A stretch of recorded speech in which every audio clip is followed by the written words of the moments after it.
حضرت علی رضی اللہ تعالیٰ عنہ فرماتے ہیں کہ لوگ کیوں غلطی کرتے ہیں انسان کو پہچانے میں، کیوں سامنے والے کو پتہ نہیں چلتا ہے کہ میرا دشمن کون ہے، میرا دوست کون ہے، کیوں اکثر انسان دھوکہ کھا لیتا ہے، اس کے بعد اس کو لگتا ہے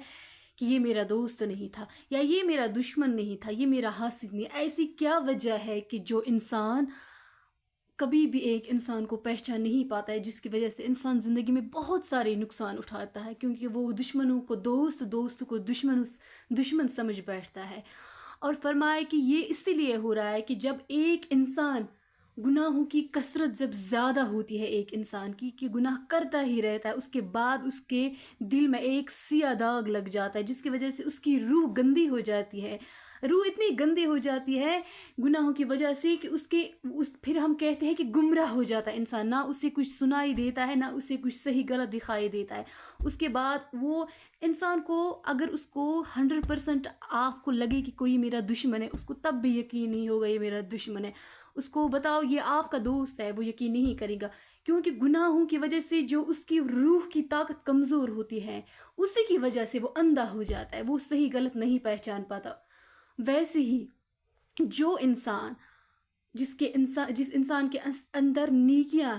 کثرت سے ہونے لگتی ہے، اس کی روحانی طاقت بڑھ جاتی ہے، جسے ہم اسپریچولیٹی بھی کہتے ہیں۔ اس کے اندر جو روح کی طاقت ہے، وہ روح بیدار ہو جاتی ہے، اس کی وجہ سے اس کو اپنی روح میں اتنی طاقت پیدا ہو جاتی ہے کہ سامنے والے کا دماغ اس سے صاف صاف نظر آتا ہے، اس کا دل کیسا ہے، میرے لیے کون صحیح ہے کون غلط ہے، وہ چیزوں کو نوٹس کرنے لگتا ہے، آنے والے وقت کے بارے میں، ہر چیز کے بارے میں۔ یہ اس لیے کیونکہ وہ جو نیکیوں کی کثرت ہے، اس کی وجہ سے جو اس کا روح ہے وہ زندہ ہو گیا، اس کا روح بیدار ہو گیا، اور جس کی وجہ سے ایک طاقت آتی ہے نیکیوں کی طاقت، جس سے ہم تیسری آنکھ بھی کہتے ہیں، جس سے ایک انسان پھر تیسری آنکھ سے دیکھتا ہے کہ سامنے والے کے بندے کی زبان پہ کیا ہے اور اس کے دل میں کیا ہے۔ یہ تبھی پاسبل ہے جب ایک انسان کے اندر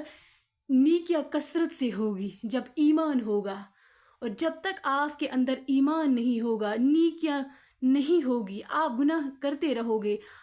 اسی وجہ سے انسان دھوکہ کھا لیتا ہے، اسی وجہ سے انسان کو پتہ نہیں چل رہا ہے کہ میں جو یہ کام شروع کر رہا ہوں، اس کا انجام نقصان میں چلا جائے گا یا پھر فائدے میں چلا جائے گا۔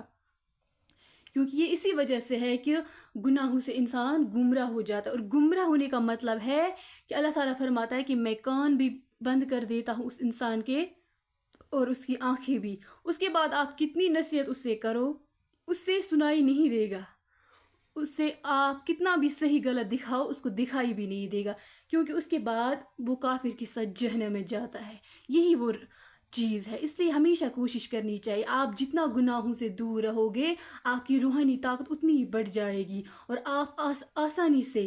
صحیح غلط فائدے اور نقصان کے بارے میں جان سکو گے، اور زندگی میں کبھی نقصان نہیں اٹھا سکتے ہو۔ تبھی قرآن فرماتا ہے کہ اگر کوئی انسان مومن ہے، وہ دشمن پر بھی غالب رہے گا، اور اس دنیا میں بھی کامیاب رہے گا اور آخرت میں بھی کامیاب رہے گا۔ اور جو دشمن آپ کا، اگر سامنے والا دشمن اگر کوئی ہے، اور اگر آپ کو لگتا ہے کہ وہ غلط راستے پہ ہے، تو کہتے ہیں کہ جو گناہوں کی کثرت میں زیادہ ہوتا ہے، وہ اس دنیا میں بھی ناکام ہوتا ہے، آخرت میں بھی ناکام ہوتا ہے، کیونکہ وہ اسی طرح دھوکہ کھا لیتا ہے، صحیح غلط پہچان نہیں پاتا۔